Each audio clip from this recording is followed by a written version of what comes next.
어머니 어찌 달콤한 향나는 이 보약을 형님만 주십니까? 아, 이건 장원급제할 형이 먹어야 되는 거란다. 에이 그런 게 어딨습니까? 나도 기운 없단 말이에요. 형 나 한 모금만 줘. 그래 총명해지는 약이니 같이 먹자꾸나. 뭐 이리 욕심 많은 아들이 있는지 보약까지 뺏어 먹은 아들의 기막힌 운명과 어머니의 시커먼 속내를 누가 알겠습니까? 찾아주셔서 감사합니다. 구독과 좋아요는 이야기를 만드는데 큰 힘이 됩니다. 설화야담 이야기 한상 시작하겠습니다. 모두 좋은 일만 가득하세요. 옛날 옛적 충청도 어느 깊은 산골 마을에 이런 이야기가 전해져 내려옵니다. 이름만 대면 3대 독자도 고개를 끄덕인다는 천석군, 이진사의 집안 이야기입지요. 논밭이 지평선 너머까지 이어지고 창고마다 쌀가마니가 천장까지 빼곡히 쌓인 그 집안의 말입니다. 겉으로 보기엔 부러울 것 하나 없어 보이는 집안이지요. 하지만 여러분, 부잣집 안방 깊숙한 곳을 들여다보면 때로는 뒷간보다 더 어두운 것들이 또아리를 틀고 있는 법이랍니다. 이진사 댁에 기묘한 밤이 찾아온 건 늦가을 어느 날이었습니다. 만물이 잠든 자정 무렵이었지요. 달빛조차 구름 뒤로 꼭꼭 숨어버린 시커먼 밤에 이 넓은 기와집에서 유독 불이 꺼지지 않는 곳이 딱 하나 있었습니다. 바로 부엌이었지요. 보글보글, 칙칙. 아무도 없는 부엌에서 약탕기 끓는 소리가 울려 퍼졌습니다. 그런데 이게 참 이상한 소리였습니다. 보통 약 다리는 소리는 포근하고 구수하게 들리는 법인데 그날 밤 그 소리는 어찌나 기분 나쁘게 울려 퍼지는지 마치 뱀 한 마리가 마루 밑을 기어다니는 소리 같았습니다. 약탕기 앞에 쪼그려 앉아 부채질을 하는 여인이 있었습니다. 바로 이 집안의 안주인 최 씨 부인이었습니다. 부인의 이마에는 땀방울이 송골송골 맺혔지요. 하지만 그 눈빛만은 꺼지지 않는 숯불처럼 형형하게 빛나고 있었습니다. 자식 걱정에 밤새 약을 다리는 어머니의 눈빛이라 하기엔 어딘지 모르게 서늘하고 날카로운 눈빛이었지요. 최 씨 부인의 입술이 달싹거렸습니다. 그래, 이 약 한 사발이면 된다. 이 약 한 사발이면 내 아들 철수가 이 집안의 기둥이 되고 그 눈에 가시 같은 놈은 영영 주저앉겠지. 부인이 그렇게 혼잣말을 중얼거리는 순간이었습니다. 부엌 문틈으로 찬바람이 쌩하고 밀려들더니 촛불이 일렁였습니다. 마치 이 집에서 세상을 떠난 전처가 이년아, 내 자식한테 무슨 짓이냐 하고 호통이라도 치는 것 같았지요. 하지만 욕심의 눈이 완전히 멀어버린 최 씨의 귀에는 그 바람 소리가 그저 돈 쏟아지는 소리로만 들릴 뿐이었습니다. 자, 그럼 이 집안에 어떤 사람들이 살고 있었는지 먼저 말씀드려야겠지요. 이진사 댁에는 두 아들이 있었습니다. 큰아들 윤수는 전처 소생이었습니다. 전처 그러니까 지금은 이미 세상을 떠난 본처의 자식이었지요. 얼굴은 옥처럼 맑고 성품은 대나무처럼 고닫습니다. 아버지를 닮아 학문의 뜻이 깊어 밤낮으로 책을 놓지 않았고 마을 훈장 어른이 이 아이는 커서 반드시 나라의 기둥이 될 것이라며 칭찬을 아끼지 않는 아이였지요. 그런데 작은 아들 철수는 어떠했느냐. 몸집은 멧돼지처럼 건장하고 먹성 많은 황소를 능가했지만 글자 한자 있는 것을 곤장 맞는 것보다 더 싫어했습니다. 군장 앞에만 앉히면 눈이 뒤집히고 책만 보이면 졸음이 쏟아지는 아이였지요. 하지만 심성만큼은 그렇게 나쁘지 않아서 배가 고프면 형 방에 가서 형님, 나 밥 한 술만요라고 조르는 게 전부인 아이였습니다. 문제는 최 씨 부인이었습니다. 최 씨 부인의 눈에는 이 세상에 단 한 명만 보였지요. 그게 바로 자신이 낳은 친아들 철수였습니다. 철수를 위해서라면 하늘의 별도 따다 줄 기세였고 철수가 웃으면 봄이 오고 철수가 울면 세상이 끝나는 것 같은 어머니였지요. 그러니 윤수는 어떻게 됐겠습니까? 최 씨 부인의 차별은 동네방네 소문이 파다할 정도였습니다. 여보게, 이진산의 집 소식 들었나? 오늘도 큰놈 윤수는 찬물에 밥 말아 먹이고 작은 놈 철수에게는 영계백숙에 산삼을 넣어 끓였다더군. 쯔쯔, 오죽하겠나. 윤수가 공부 좀 하려고 기름 좀 채워달라 했더니 계모 최 씨가 나라 살림 거덜낼 거냐며 등잔불을 확 꺼버렸다지 뭔가. 쯔쯔쯔. 그 어린 것이 무슨 죄가 있다고. 마을 사람들이 혀를 차는 소리가 이진사 귀에도 들렸지만 이진사는 이미 몸이 쇠약해진 데다 아내 최 씨의 기세가 워낙 드세서 그저 못 본 척 눈을 감을 뿐이었습니다. 최 씨 부인은 날마다 아침이면 작은 아들 철수를 불러 속삭였습니다. 철수야, 잘 들어라. 내 형 저놈은 언젠가 너를 종으로 부려먹으려고 저렇게 독하게 공부하는 거란다. 내가 먼저 과거에 붙어야 해. 내가 급제해야 이 엄마가 어깨를 펴고 살지 않겠니? 그런데 철수는 어머니의 그 간절한 바람을 정말 깨끗하게, 아주 시원하게 무시했습니다. 어머니, 저는 영의정보다 저작거리 국밥 한 그릇이 더 좋습니다요. 형님은 원래 똑똑하니 형님 보고 집안을 일으키라 하시고 저는 그냥 기생들 거문고 소리나 들으며 살면 안 될까요? 그 말을 들을 때마다 최 씨 부인의 속은 새까맣게 타들어갔습니다. 그러던 어느 봄날이었습니다.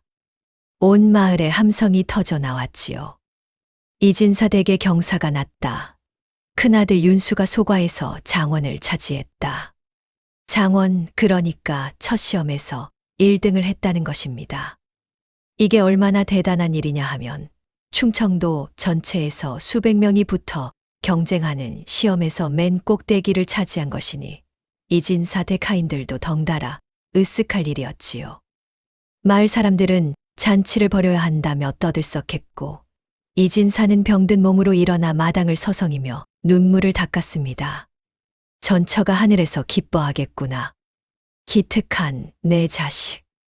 하지만 집 안에 이 소식을 청천벽력처럼 들은 사람이 딱 한 명 있었습니다. 최 씨 부인이었지요. 최 씨 부인은 소식을 듣자마자 안방으로 들어가 문을 굳게 걸어 잠갔습니다. 그리고 방 안에서 얼마나 이를 갈았는지 나중에 이를 뽑아야 했다는 말이 있을 정도였습니다. 안 된다. 이대로 두면 내 아들 철수는 평생 저놈 그늘 밑에서 굽신거리며 살게 된다.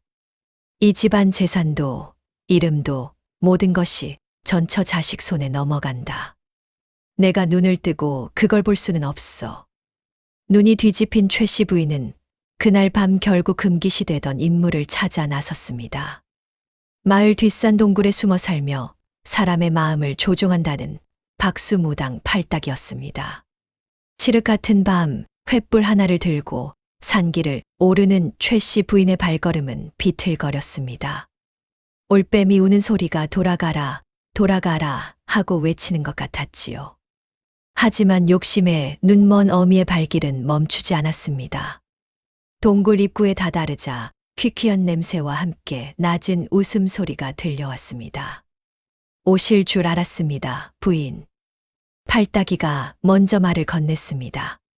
반백의 머리카락이 헝클어지고 눈빛은 달빛을 받아 번들거렸습니다. 최 씨 부인은 소름이 돋았지만 품 안에서 금가락지 3개를 꺼내 무당 앞에 내려놓았습니다.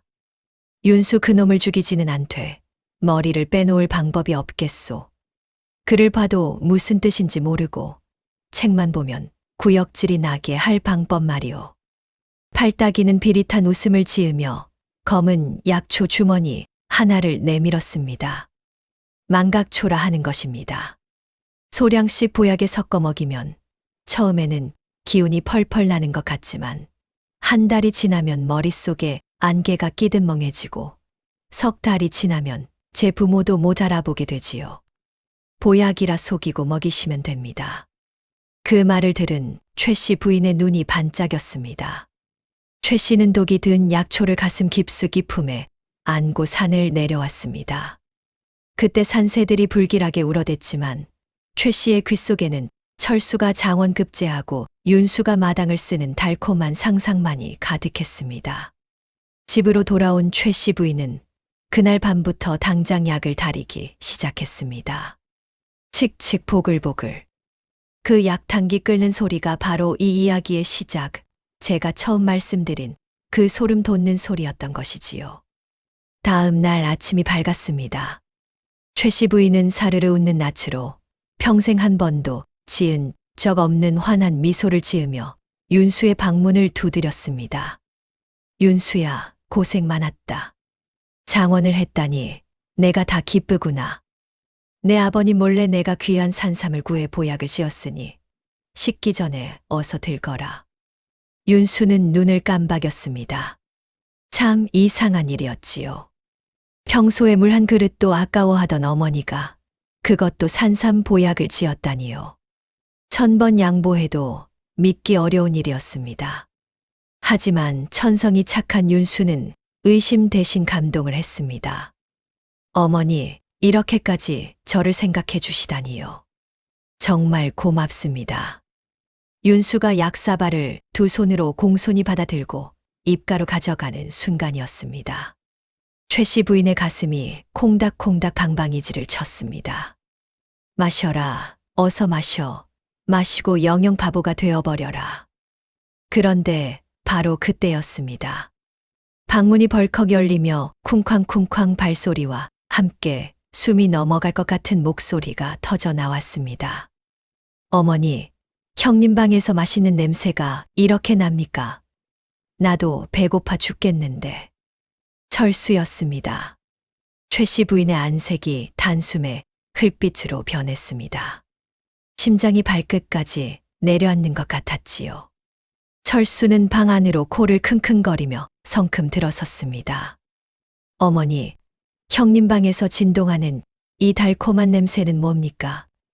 아, 나도 요새 기운이 없어 잠만 오는데. 이건 내 약이 분명하구먼요. 어머니가 나 몰래 형님한테만 보약을 지어주신 겁니까? 최 씨 부인은 두 팔을 벌려 약사발을 가로막았습니다. 아, 아니다. 철수야, 이건 내 형이 장원을 해서 특별히 지은 아주 독한 약이야. 너처럼 젊은 애가 먹으면 오히려 해롭단다. 당장 나가거라. 어머니도 참, 형님만 장원이라고 챙기시고 저는 찬밥 신세구먼요. 형님, 저 한 모금만 주면 안 됩니까? 철수가 입술을 삐죽 내밀며 형을 바라보았습니다. 그 눈빛이 어찌나 구슬펐는지 동생을 끔찍이 아끼던 윤수가 빙긋 웃으며 약사발을 철수 쪽으로 밀어주었습니다.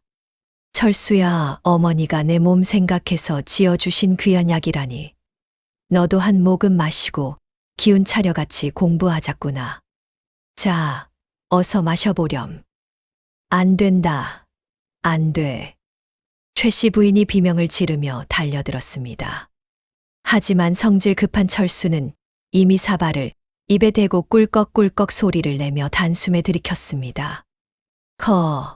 역시 비싼 약이라 그런지 목 넘김이 아주 짜릿하구먼요. 어머니, 고맙습니다.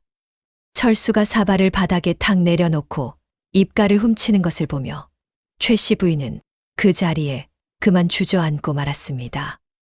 제 손으로 정성껏 달인 정신 혼미 비방을 금쪽 같은 제 친아들이 가장 먼저 들이켜버린 것입니다. 이게 참 기가 막힌 일이지요. 여러분. 하늘이 하는 일은 참으로 빠르고 참으로 정확합니다. 그날 이후로 최 씨 부인은 그야말로 생지옥을 맛보았습니다. 망각초의 효력은 빠르고 정확했습니다. 단지 먹인 대상이 달랐을 뿐이었지요. 처음 며칠은 별일이 없었습니다. 철수는 평소처럼 밥을 퍼먹고 낮잠을 자고 저작거리를 어슬렁거렸습니다. 최 씨 부인은 조마조마한 마음으로 지켜봤지만 아무 이상이 없자 혹시 약효가 없는 것인가, 사기를 당한 것인가 싶어 안도와 불안 사이를 오갔지요. 그런데 보름이 지난 어느 날 아침이었습니다. 어머니, 오늘 아침밥은 뭡니까? 밥은 어디에 있습니까? 철수가 부엌 문을 열고 서서 멍하니 주변을 두리번거렸습니다. 최 씨 부인이 눈앞에 밥상을 가리키며 말했지요. 야, 이놈아. 바로 내 눈앞에 있지 않느냐. 아, 그렇구먼요. 허허. 철수가 밥상 앞에 앉아 웃었습니다. 그런데 그 웃음이 어딘가 묘하게 텅 빈 느낌이었습니다. 마치 호리병 속에 아무것도 없는 것 같은 웃음이었지요. 최 씨 부인은 그 웃음을 보는 순간 가슴이 철렁 내려앉았습니다. 그날부터 철수의 이상한 행동은 하루가 다르게 도드라졌습니다. 어제 먹은 것을 기억 못하고 아침에 만난 사람을 오후에 처음 본 듯 인사를 했습니다. 방금 입에 넣은 음식 이름을 물으면 한참을 멍하니 생각하다가 그냥 웃어버렸지요. 마을 아이들이 철수를 보고 손가락질하며 웃었습니다. 이진산의 작은 도련님이 머리가 나가셨대. 그 말이 최 씨 부인의 귓속으로 비수처럼 꽂혀 들어왔습니다. 최 씨 부인은 담 뒤에서 그 소리를 듣고 그 자리에 주저앉아 땅바닥을 쥐어뜯었습니다. 손톱이 부러져도 몰랐지요. 최 씨 부인은 정신없이 비싼 동굴로 달려갔습니다. 팔딱이, 팔딱이, 어서 나오시오. 약을 잘못 먹였소. 다른 아이가 먹어버렸단 말이오. 동굴 입구에서 외쳐댔지만 안에서는 아무 대답이 없었습니다. 횃불을 들이밀고 안으로 들어가 보니 팔딱이가 살던 자리에는 검게 탄재와 약초 부스러기만 남아 있었습니다. 마치 처음부터 아무도 없었던 것처럼 썰렁했지요. 최 씨 부인은 그 자리에서 발을 동동 굴렀습니다. 이런 고약한 사기꾼 같으니 어디로 도망을 간 게야. 하지만 아무리 소리를 질러봐야 동굴의 찬 공기만 메아리로 되돌아올 뿐이었습니다. 이미 벌어진 일이었습니다. 집으로 돌아온 최 씨 부인은 다른 의원을 수소문했습니다. 하지만 무슨 약을 먹었는지도 모르는 상황에서 처방을 내릴 의원이 있을 리 없었지요. 이 의원 저 의원 끌어다 철수 앞에 앉혔지만 돌아오는 말은 한결같았습니다. 기혈이 흐트러진 것 같습니다만 원인을 도통할 수가 없군요. 혹시 이상한 것을 드신 것은 아닙니까? 최 씨 부인은 입술을 깨물었습니다. 그 말을 입 밖에 낼 수 있을 리 없었지요. 한편 이 모든 상황을 조용히 지켜보는 눈이 있었습니다. 큰아들 윤수였습니다. 윤수는 동생의 상태가 심상치 않음을 일찍부터 눈치채고 걱정이 이만저만이 아니었지요. 어머니가 허겁지겁 의원들을 불러들이고 뒷산을 다녀오고 창고에서 약재를 뒤지는 것도 다 보았습니다. 그런데 윤수의 머리 한 구석에는 이상하게 걸리는 것이 하나 있었습니다. 바로 그날 아침 철수가 마신 보약이었지요. 그날 어머니가 내게 권한 약을 철수가 대신 마셨다. 그리고 그날부터 철수에게 이런 일이 생겼다. 이것은 우연인가? 윤수는 이 의심을 입 밖으로 내지 않았습니다. 하지만 그날 이후로 눈을 크게 뜨고 귀를 더 열어두었습니다. 철수의 상태가 날로 나빠지는 동안 이진사 댁의 안팎은 술렁거렸습니다. 소문은 담을 넘고 마을을 넘어 고을 전체로 퍼져나갔지요. 이진사 댁 작은 도련님이 갑자기 백치가 되셨다지. 그러게 말이야. 며칠 전까지만 해도 저작거리를 활보하던 분이 이제 제 이름도 잘 모른다는구먼. 혹시 귀신에 씌인 것은 아닐까? 그 말이 나올 때마다 최 씨 부인은 방 안에 들어앉아 이불을 뒤집어 쓰고 울었습니다. 통곡하고 싶었지만 통곡을 하면 남편 이진사가 캐물을 것이고 그러면 모든 것이 들통날 것 같아 숨죽여 울었지요. 눈물이 이불을 적시고 방바닥까지 번졌습니다. 이진사는 이 모든 일에 기력이 없었습니다. 원래 몸이 좋지 않았던 이진사는 아들 철수의 기이한 증세 소식에 그나마 남아있던 기운마저 빠져버렸습니다. 식사도 거르고 방 안에 누워만 있었지요. 그러던 어느 저녁이었습니다. 이진사가 윤수를 불러 자기 곁에 앉혔습니다. 윤수야, 예, 아버님. 내가 이제 오래 살지 못할 것 같구나. 아버님, 무슨 그런 말씀을. 아비가 제 몸은 제가 안다. 윤수야, 내가 이 집안을 꿋꿋이 지켜야 한다. 철수는 지금 저 지경이니 내가 이 집의 기둥이 되어 주어야 해. 이진사의 손이 윤수의 손을 꼭 잡았습니다. 그 손이 어찌나 가냘픈지 윤수는 눈물이 핑 돌았습니다. 아버님, 반드시 그리하겠습니다. 철수도 제가 어떻게든 낫게 할 것이고 이 집안도 반드시 지켜내겠습니다. 그날 밤 이진사 방에서는 두 부자의 낮은 이야기 소리가 한참 동안 이어졌습니다. 최 씨 부인은 그 방문 앞을 서성이다가 결국 들어가지 못하고 마루 위에 서서 달을 바라보았습니다. 서늘한 달빛이 최 씨 부인의 얼굴에 쏟아졌습니다. 그 빛 속에서 최 씨 부인의 눈에는 눈물도 없었고 후회도 없었고 그저 납처럼 무거운 어둠만 가득했지요. 열흘이 더 지났습니다. 그동안 윤수는 동생 철수를 돌보는 한편 혼자서 은밀하게 조사를 벌였습니다. 먼저 그날 보약을 달인 약재가 무엇인지 알아야 했지요. 부엌 구석 항아리들을 하나하나 열어보고 창고를 뒤졌습니다. 그러다 마루 밑 깊숙한 곳에서 헝겊에 쌓인 약초 주머니 하나를 발견했습니다. 최 씨 부인이 미처 없애지 못하고 감춰둔 것이었지요. 윤수는 그것을 들고 곧장 고을에서 가장 명망 높은 노의원 한병문 어른을 찾아갔습니다. 한병문 어른은 약초 주머니를 열자마자 코를 찌르는 냄새에 미간을 확 찌푸렸습니다. 이게 어디서 났느냐? 저희 집 창고에서 나왔습니다. 혹시 아시겠습니까? 알다마다. 이것은 망각초다. 어디서 이런 물건을 구했는지는 모르겠으나 이것을 먹은 사람은 기억이 안개처럼 흐려지고 시간이 지날수록 정신이 제 집을 잃어버리지. 어디 아픈 사람이 있느냐? 윤수는 침착하게 대답했습니다. 제 동생입니다. 한 달 전부터 기억을 잃어가고 있습니다. 한 달이면 아직 되돌릴 수 있다. 두 달이 넘어가면 장담 못하지만 지금 당장 치료를 시작하면 가능성이 있어. 그럼 부탁드리겠습니다. 어른, 한 가지만 더 여쭙겠습니다. 이 약초를 파는 곳이 있습니까? 아니면 직접 구할 수 있는 곳이 있습니까? 노의원이 윤수를 천천히 바라보았습니다. 이걸 구하려면 박수무당이나 음수를 쓰는 자들을 거쳐야 한다. 일반 약방에서는 취급하지 않는 물건이야. 그 말을 들은 윤수의 눈빛이 단단하게 굳었습니다. 그리고 집으로 돌아오는 길 내내 한마디도 하지 않았습니다.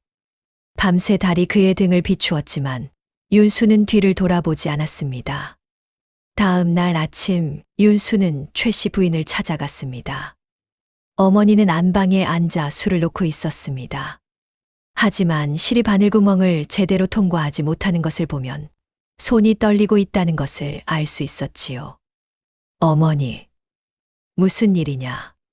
최 씨 부인은 고개를 들지 않았습니다.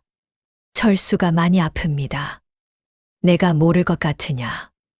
이 애미가 하루에도 몇 번씩 아이 방에 드나드는 것을 못 봤느냐? 예, 보았습니다.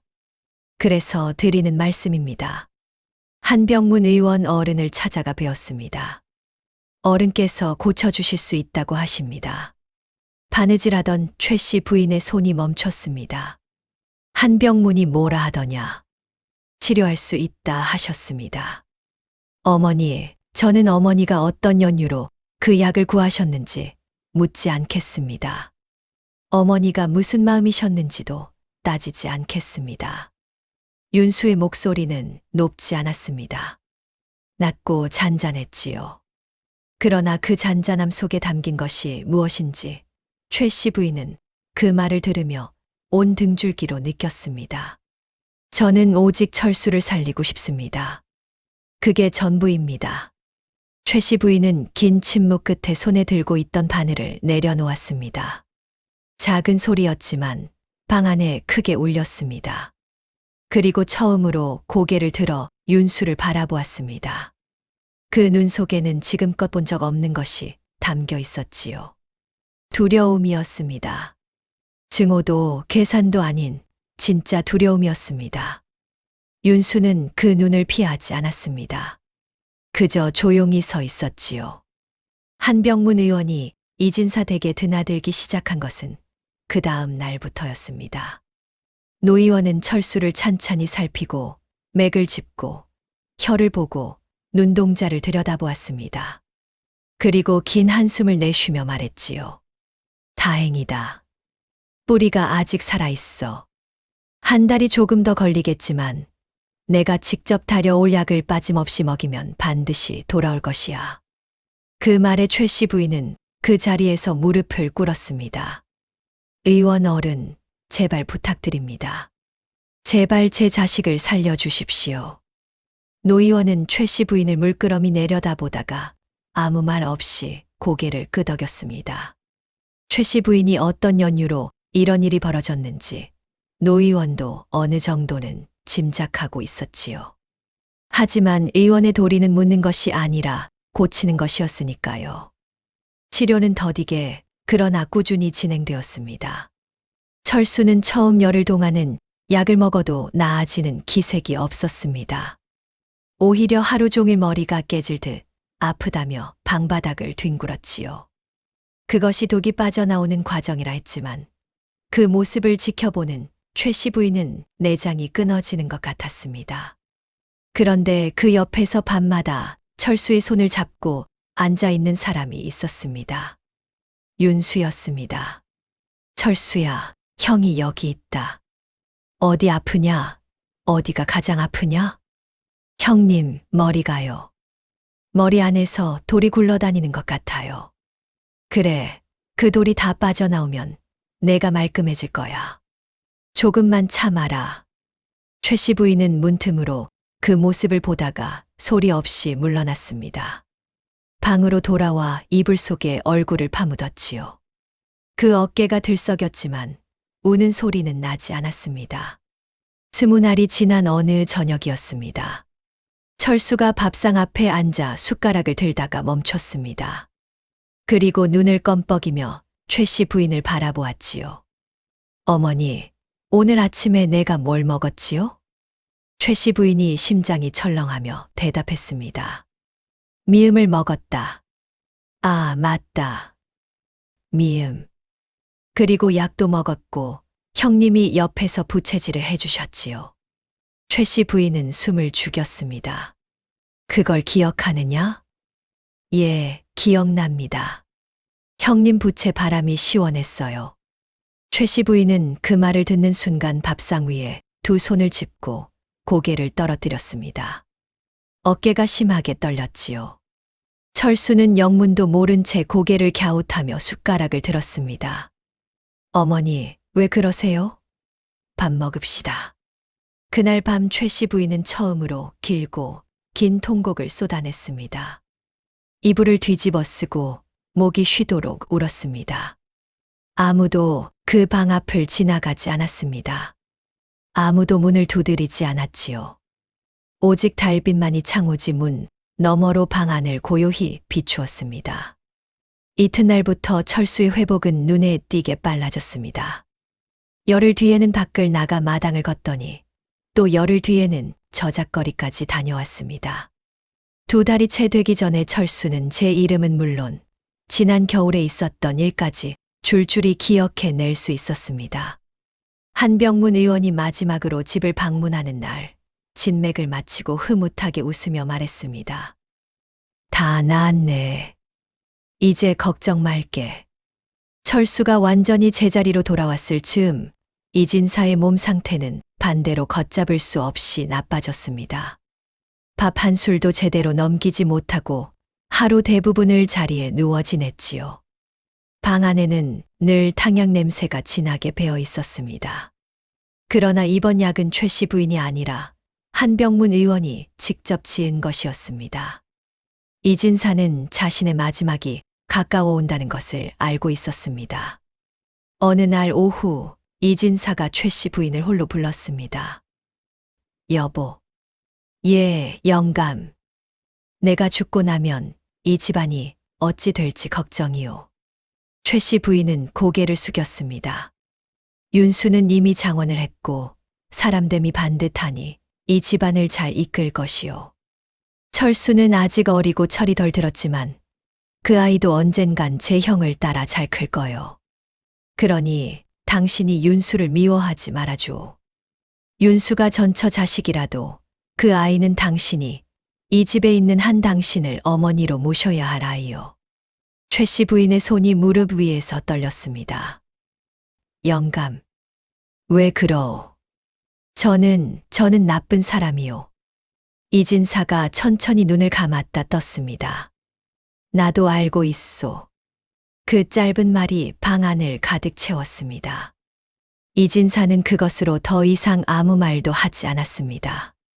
하지만 그 말 속에 담긴 것이 무엇인지 최 씨 부인은 오장육부로 다 느꼈지요. 최 씨 부인은 그날 밤 이진사의 손을 꼭 잡고 밤을 새웠습니다. 처음이자 마지막으로 진심으로 손을 잡은 밤이었지요. 보름이 더 지나 이진사는 조용히 눈을 감았습니다. 별빛이 유난히 많던 밤이었습니다. 장례가 끝나고 집안이 어느 정도 자리를 잡아갈 즈음 고을 원님이 이진사 댁으로 전가를 보내왔습니다. 장원을 한 윤수를 관하로 보내시오. 앞으로 고을의 크고 작은 문서 일을 맡아달라는 요청이요. 마을 사람들이 또다시 부러움 섞인 눈으로 이진사 댁을 바라보았습니다. 역시 윤수 도련님은 타고난 분이야. 이진사 어른이 눈을 감으셨어도 그 자식이 저러니 집안이 망하긴커녕 더 피어나겠구먼. 그런데 바로 이때였습니다. 최 씨 부인이 마을에 돌연 이상한 소문을 퍼뜨리는 자가 있다는 것을 알게 되었지요. 이진사 댁 큰도련님 윤수가 사실 아버지의 친아들이 아니라는 말이 있다더군. 뭐, 그럼 전처 소생이 아니란 말인가? 그런 말이 돌아. 어디서 흘러나온 말인지는 모르겠지만 최 씨 부인이 그 소문의 진원지를 추적해보니 놀랍게도 자신의 친정 쪽 먼 친척 하나가 흘리고 다닌 말이었습니다. 그 친척은 오래전부터 최 씨 부인에게 이진사 재산의 일부를 떼어달라며 눈독을 들이던 자였지요. 최 씨 부인의 안색이 하얗게 질렸습니다. 내가 죄를 지었으니 이제 그 죄가 다른 방향으로 나를 짓누르러 오는구나. 이번 위기는 최 씨 부인이 만든 것이 아니었습니다. 그러나 어쩌면 최 씨 부인 자신이 뿌린 씨앗들이 싹을 틔운 결과였는지도 몰랐지요. 나쁜 짓을 도모한 자의 주변에는 또 다른 나쁜 것들이 모여드는 법이니까요. 소문은 걷잡을 수 없이 퍼졌습니다. 고을원님의 귀에도 들어갔고 윤수와 함께 관아에서 일하는 선비들 사이에서도 수군거림이 일었습니다. 윤수는 이 소문을 듣고도 겉으로는 태연했습니다. 하지만 밤에 혼자 방에 앉아 있을 때면 꼭 다문 입술이 조금씩 떨렸지요. 그런데 이 소문을 듣고 누구보다 크게 분노한 사람이 있었습니다. 철수였습니다. 이게 무슨 말도 안 되는 헛소리야. 형님이 아버님 친자식이 아니라니. 내가 가만히 있으면 그게 진짜인 줄 알겠네. 철수는 당장 저작거리로 뛰쳐나가 소문을 퍼뜨리고 다니는 그 친척을 찾아냈습니다. 그리고 멱살을 잡아 흔들며 외쳤지요. 내 눈을 똑바로 보시오. 당신이 퍼뜨리는 그 말 단 한마디라도 증거가 있소. 증거도 없이 사람을 망하게 하는 말을 퍼뜨리면 그게 사람이요, 짐승이요. 그 친척이 뭔가 말을 꺼내려 했지만 철수의 눈빛이 워낙 불덩이 같아서 입을 다물었습니다. 구경하던 마을 사람들이 하나둘 고개를 끄덕였습니다. 이진사 댁 작은 도련님이 형을 저렇게 감싸다니. 소문은 소문일 뿐이야. 저 집 형제가 저런데 무슨 근거로 그런 말이 나도냐. 철수가 그 자리에서 부끄러워 얼굴이 빨개진 친척을 향해 마지막으로 한마디를 던졌습니다. 당신 다시는 이 동네에서 우리 형님 이름을 함부로 입에 담지 마시오. 다음엔 이렇게 점잖게 끝나지 않을 것이오. 집으로 돌아온 철수는 형 방 앞에 서서 말했습니다. 형님, 괜찮습니까? 방문이 열리더니 윤수가 나왔습니다. 두 형제는 한동안 마주 보았습니다. 윤수의 눈가에 무언가 반짝이는 것이 스쳐갔습니다. 고맙다, 철수야. 형님이 나한테 고마울 게 뭐가 있습니까? 당연한 일을 했을 뿐이지요. 마루처마 끝에서 늦가을 바람이 불어왔습니다. 낙엽 하나가 마당을 가로질러 천천히 떨어졌지요. 소문이 잦아들기까지는 그리 오래 걸리지 않았습니다. 철수가 저작거리에서 그 친척을 공개적으로 몰아붙인 뒤로 감히 이진사댁 형제 이야기를 꺼내는 사람이 뚝 끊어졌지요. 고을원님도 소문의 진위를 따지기 위해 조용히 사람을 풀었다가 아무 근거가 없다는 것을 확인하고 오히려 소문을 퍼뜨린 그 친척을 엄히 경고했습니다. 윤수는 관아 일을 하면서도 흔들리지 않았습니다. 하루는 원님이 윤수를 불러 차를 한 잔 권하며 물었습니다. 자네 집안에 풍파가 많았다고 들었네. 그런데도 어찌 그리 태연한가? 윤수가 찻잔을 두 손으로 받아들며 조용히 대답했습니다. 태연한 것이 아닙니다. 다만 흔들려 봐야 달라지는 것이 없다는 것을 알기 때문입니다. 폭풍 속에서 나무가 살아남는 것은 바람을 이겨서가 아니라 뿌리가 깊기 때문이라 했습니다. 원님이 한동안 윤수를 바라보다가 빙긋 웃었습니다. 자네, 과거 대과를 준비해보게. 내가 천거서를 써주겠네. 윤수는 그 말에 고개를 깊이 숙였습니다. 집으로 돌아오는 길에 윤수는 잠시 걸음을 멈추었습니다. 논두렁길 옆으로 억새가 바람에 흔들리고 있었지요. 아버지가 살아계실 때 함께 걷던 그 길이었습니다. 윤수는 조용히 그 길을 바라보다가 다시 발걸음을 옮겼습니다. 멀리 이진사댁 기와 지붕이 저녁 햇살을 받아 붉게 빛나고 있었습니다. 그 무렵 최 씨 부인에게도 조용한 변화가 찾아왔습니다. 소문 사태가 마무리된 뒤로 최 씨 부인은 하루에 한 번씩 반드시 윤수를 찾아갔습니다. 처음에는 그저 밥은 먹었느냐, 잠은 잘 잤느냐 하는 짧은 말 한마디뿐이었지요. 윤수는 그 말에 공손히 대답하고 더 이상 아무것도 묻지 않았습니다. 그러던 어느 날이었습니다. 최 씨 부인이 윤수 방 앞에 서서 한참을 머뭇거렸습니다. 방문을 두드릴 듯 손을 들었다가 내렸다가를 3번 반복했지요. 그러다 결국 문을 두드렸습니다. 윤수야, 잠깐 나오겠느냐? 예, 어머니. 윤수가 방에서 나왔습니다. 최 씨 부인은 그를 바라보다가 시선을 아래로 내렸습니다. 내가 할 말이 있다. 말씀하십시오. 나는 내게 나쁜 어미였다. 그 한 문장이 마당 위에 떨어졌습니다. 윤수는 아무 말도 하지 않았습니다. 내가 그 약을 지은 것도, 내가 알고 있다는 것도 나는 다 안다. 그런데도 내가 그것을 따지지 않고 철수를 살려준 것도. 최 씨 부인이 천천히 무릎을 꿇으려 했습니다. 윤수가 재빠르게 손을 뻗어 부인의 팔을 잡았습니다. 어머니, 그러지 마십시오. 나는 무릎을 꿇어야 마땅한 사람이야. 어머니가 제 어머니이신 한 제 앞에 무릎을 꿇으시는 일은 없어야 합니다. 최 씨 부인이 고개를 들었습니다. 눈에 눈물이 그득했지요. 내가 어찌 그리 사람이 되었느냐. 윤수가 잠시 먼 하늘을 바라보다가 말했습니다. 제 어머니가 하늘에서 그리 되라고 빌어주셨겠지요. 그 말 한마디에 최 씨 부인의 눈에서 눈물이 한 줄 흘러내렸습니다. 소리도 없이 그저 조용히. 봄이 왔습니다. 온 산에 진달래가 피고 이진사댁 마당 한켠에 심어둔 매화나무가 하얀 꽃을 툭툭 터뜨렸습니다. 윤수는 원님의 천거를 받아 대과 준비를 시작했습니다. 날이 밝기 전에 일어나 책을 펴고 달이 중천에 뜰 때까지 붓을 놓지 않았지요. 그리고 이번에는 놀라운 일이 벌어졌습니다. 철수가 형 방문을 두드리며 들어온 것입니다. 손에 책 한 권을 들고서요. 형님, 저도 같이 공부하면 안 됩니까?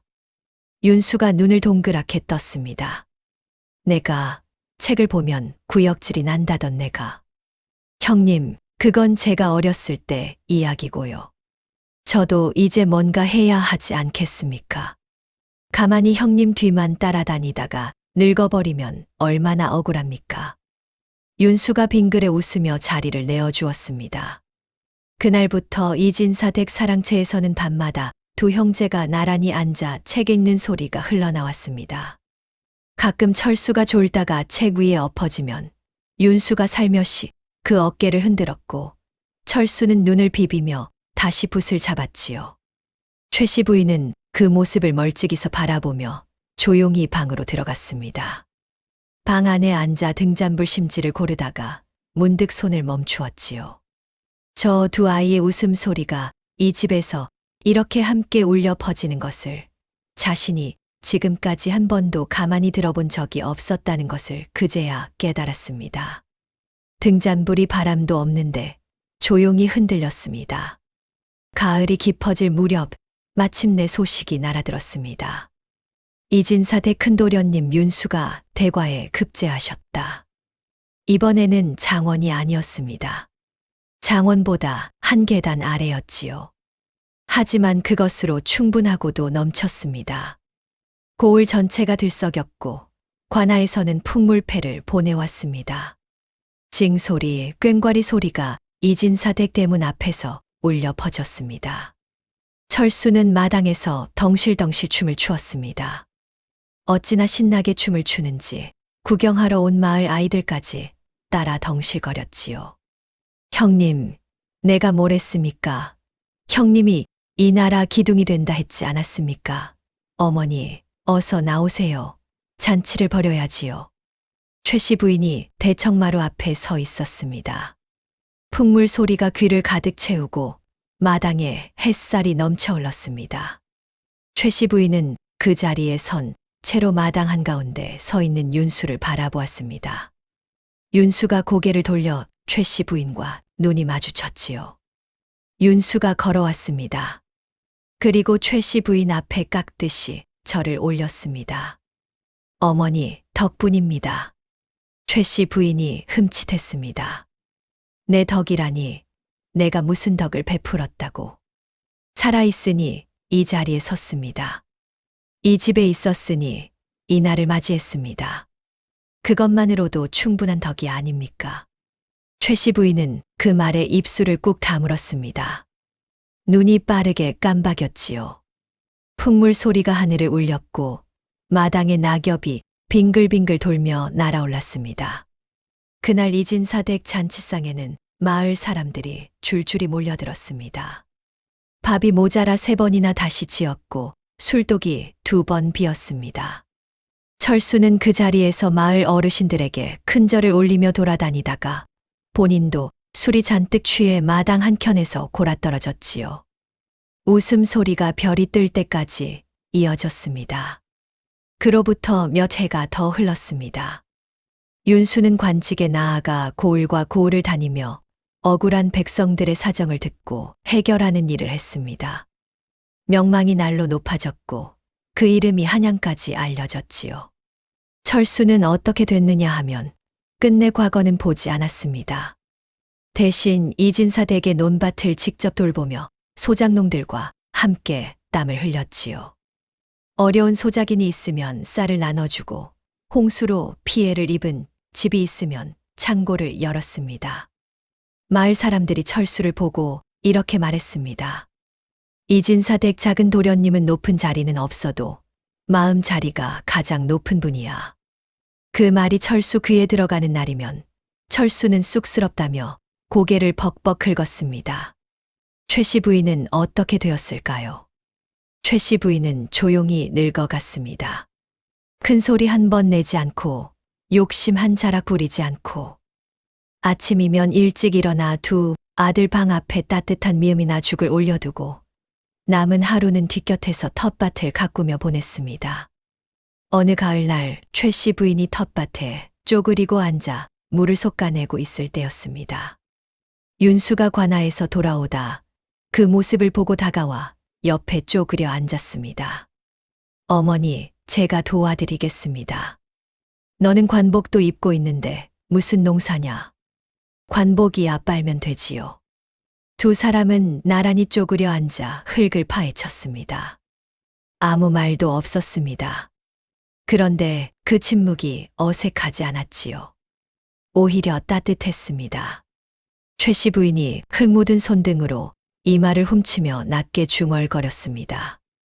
내가 젊을 때 그리 욕심을 부리지 않았더라면 이 집이 처음부터 이랬겠지. 윤수가 아무 대답도 하지 않았습니다. 다만 손에 쥔 흙을 가만히 쥐었다 폈다 했지요. 이미 지나간 일은 되돌릴 수 없지만 지금 이 자리에서 함께 흙을 파는 것, 그것으로 충분하다는 것을 두 사람은 말하지 않아도 알고 있었습니다. 욕심이 앞서면 가장 가까운 것을 잃는 법이요. 내려놓고 나면 비로소 보이는 것들이 있는 법이지요. 최 씨 부인이 그것을 깨달았을 때 이미 많은 것이 지나가 버렸지만 다행히도 가장 소중한 것들은 아직 곁에 남아 있었습니다. 해가 서산으로 기울고 텃밭 위로 저녁 햇살이 길게 누웠습니다. 흙냄새와 풀냄새가 섞인 바람이 두 사람 사이를 조용히 지나갔습니다. 먼 데서 철수의 우렁찬 목소리가 들려왔습니다. 어머니, 형님, 저녁밥 다 됐습니다. 어서 들어오세요. 최 씨 부인이 자리에서 일어나며 작게 웃었습니다. 그 웃음은 소박하고 작았지만 오래전 약탕기 앞에서 형형하게 타오르던 그 눈빛과는 전혀 다른 것이었지요. 가장 맑은 물은 소리 없이 흐른다 했습니다. 다음 영상을 빠르게 만나보시려면 좋아요와 구독을 눌러주세요.